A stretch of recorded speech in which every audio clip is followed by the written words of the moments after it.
আমার চ্যানেলে তোমাদের সকলকে স্বাগত।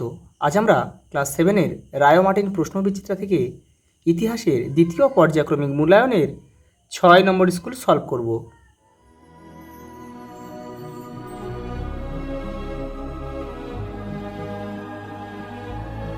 প্রথম প্রশ্ন দেখো, সঠিক উত্তরটি বেছে নিয়ে লেখো। খুতবা কথাটির অর্থ হচ্ছে ভাষণ। অপশান এ আমাদের সঠিক উত্তর।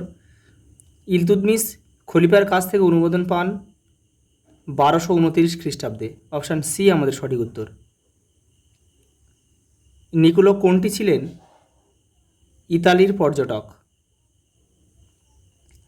ঘরঘরার যুদ্ধের সময় আফগানদের সঙ্গে যোগ দেন বাংলার যে শাসক, তিনি হলেন নসরত শাহ। Option D. ঘরঘরার যুদ্ধটা হয়েছিল 1529 খ্রিস্টাব্দে। এটা একটু তোমরা মুখস্থ করে রাখবে। মুনতাখাব উদ তোয়ারিক গ্রন্থের রচয়িতা, উত্তর হবে আব্দুল কাদির বাদাউনি। Option C. আকবর দহশালা ব্যবস্থা চালু করেন 1580। এই যে অপশান ডি। পরেরটা দেখো, সভাবীরা ছিলেন ইরানের রাজবংশ।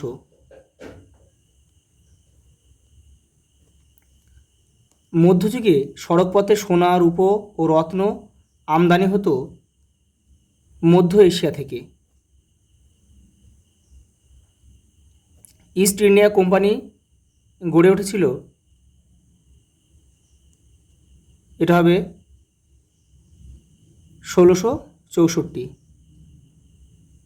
এটা যে ফরাসি ইস্ট ইন্ডিয়া কোম্পানি গড়ে উঠেছিল 1664। পরেরটা দেখো, জিজিয়া কর পুনঃপ্রবর্তন করেছিল কে? ঔরঙ্গজেব। পরের প্রশ্ন দেখো, একটি বাক্যে উত্তর দাও। সঙ্গম রাজবংশের শ্রেষ্ঠ রাজা কে ছিলেন? দ্বিতীয় দেব রায়। দেখো পরেরটা, আহমদনগরের প্রধানমন্ত্রী কে ছিল? মালিক অম্বর।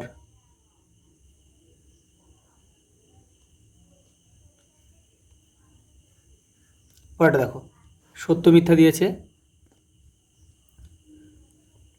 সত্য মিথ্যা দেখো, মোগলরা সার্বভৌম শাসকের ক্ষেত্রে পাতশাহ বা বাদশাহ শব্দটি ব্যবহার করত।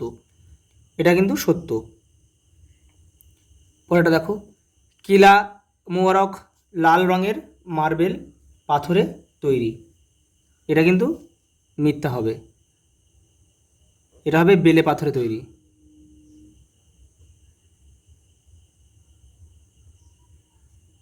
বেলে পাথরে তৈরি।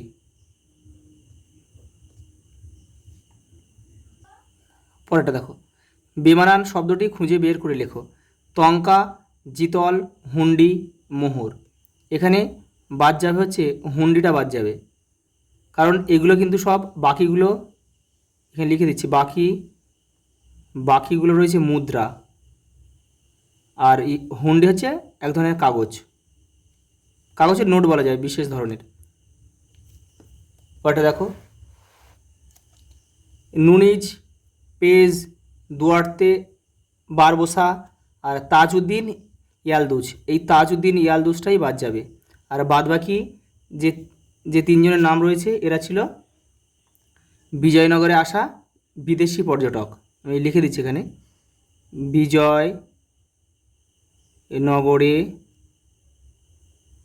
আসা বিদেশি পর্যটক। আর তাজউদ্দিন ইলদুজ ছিল কিন্তু মোহাম্মদ ঘুরির অনুচর। মোহাম্মদ ঘুরির অনুচর। মোহাম্মদ ঘুরি মারা যাওয়ার পরে তার অঞ্চলগুলি কিন্তু যে চারজনের মধ্যে ভাগ হয়েছিল, তার মধ্যে কিন্তু এই তাজউদ্দিন ইলদুজ কিন্তু ছিল। ইয়ালদুজ। দেখো একটা স্তম্ভ দিয়েছে উলাক। উলাক হবে, দেখো ঘোড়ার ডাক ব্যবস্থা হচ্ছে উলাক নামে পরিচিত ছিল। কেউ তীর চিহ্ন দিয়ে মেলাবে না। দেখো জাকাত। জাকাত হচ্ছে মুসলমানদের সম্পত্তির উপর আরোপিত কর হচ্ছে জাকাত। এখানে আমরা 2 লিখব। দেখো নেহর ই বিহিষৎ, এটা হবে জলবাহী নালা। আর সরাফ মুদ্রা বিনিময়কারী, তাদেরকে সরাফ বলা হতো। পরের প্রশ্ন দেখো, দক্ষিণ ভারতে সুলতানি সাম্রাজ্যের বিস্তার ঘটান কে? আলাউদ্দিন খলজি। এই অভিযানে তাকে কে সাহায্য করেছিল? মালিক কাফুর।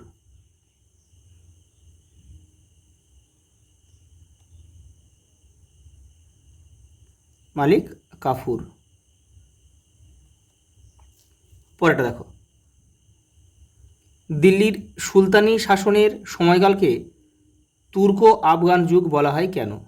দেখে নাও। পরেরটা দেখো, আফগানদের কাছে হুমায়ুনের পরাজয়ের কারণ কি?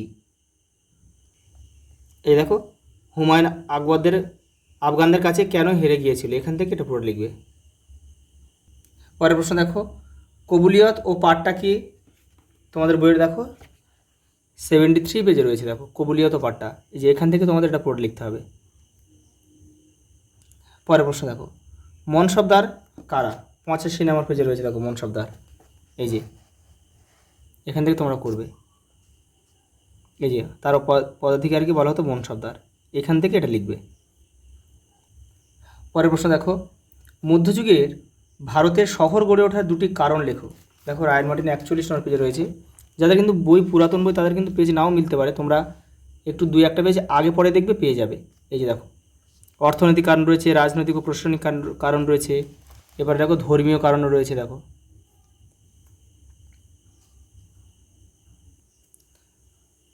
পানিপথের প্রথম যুদ্ধে বাবরের জয়লাভের কারণ কি ছিল? দেখো রায়ন মার্টিন 83 নম্বর পেজে রয়েছে। দেখো এই যে এখান থেকে তোমরা করবে।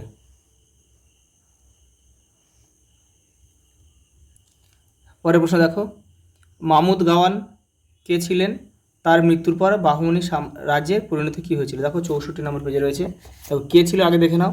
এই যে দেখো, বাহমনি রাজ্যের শাসক তৃতীয় মোহাম্মদের শাসনকালে তার মন্ত্রী ছিল মাহমুদ গাওয়ান।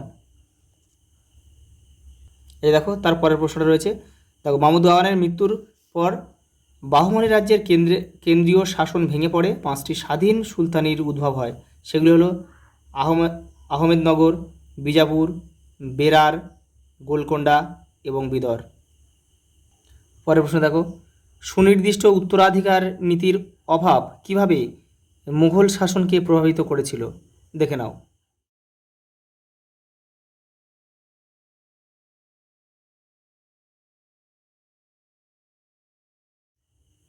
পরের প্রশ্ন দেখো, মুঘল সম্রাট শাহজাহান কেন মধ্য এশিয়ার বলক ও বাদাখশান অভিযান করেছিলেন? দেখে নাও। এ দেখো টুকরো কথা রয়েছে, এটা করবে।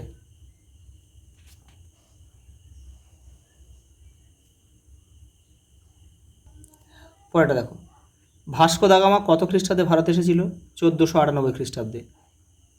1498 খ্রিস্টাব্দে। পর্তুগিজ বণিকদের ভারতে আসার প্রধান উদ্দেশ্য কী ছিল? দেখে নাও 105 নম্বর পেজে রয়েছে তোমাদের বইয়ের। এই যে পর্তুগিজরা ভেবেছিল যে ভারত থেকে মশলা কিনে ইউরোপের বাজারে বিক্রি করতে পারলে অনেক লাভবান হবে। এখান থেকে পুরো এই পর্যন্ত লিখে দেবে। পরের প্রশ্ন দেখো, দিল্লি শহরে মিশ্র ধরনের জনবসতি গড়ে উঠেছিল কেন?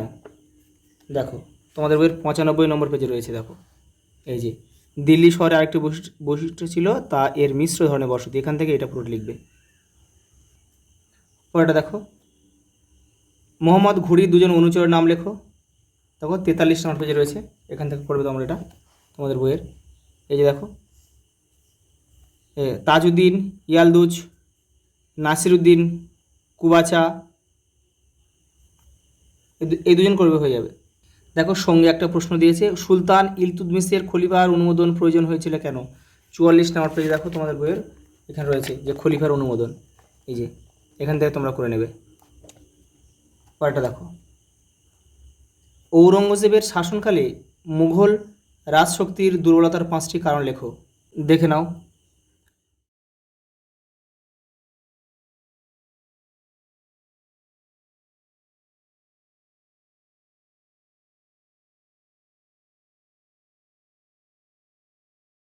পরেরটা দেখো, সুলহই ই কুল কি?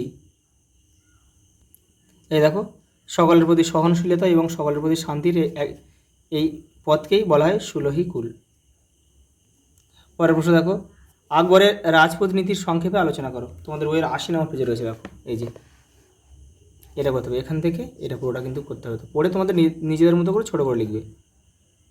পরেরটা দেখো, মুঘল আমলে ভারতে বাণিজ্যের প্রসারের কারণগুলি সংক্ষেপে আলোচনা করো। দেখো 108 নম্বর পেজে রয়েছে, এই যে এখান থেকে তোমরা এটা লিখবে। পরেরটা দেখো, ওর সঙ্গে একটা প্রশ্ন দিয়েছে যে মুঘল যুগে ভারতের প্রধান প্রধান শিল্প কি কি ছিল? দেখো আমি লিখে দিচ্ছি এখানে। দেখো, বস্ত্রশিল্প ছিল, বস্ত্রশিল্প,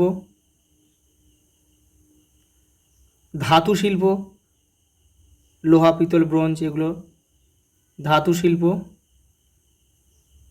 ছিল, জাহাজ নির্মাণ শিল্প ছিল, জাহাজ নির্মাণ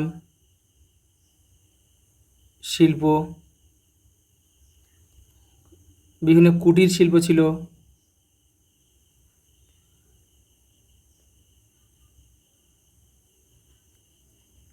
আজ এই পর্যন্ত, দেখা হবে পরের ভিডিওতে।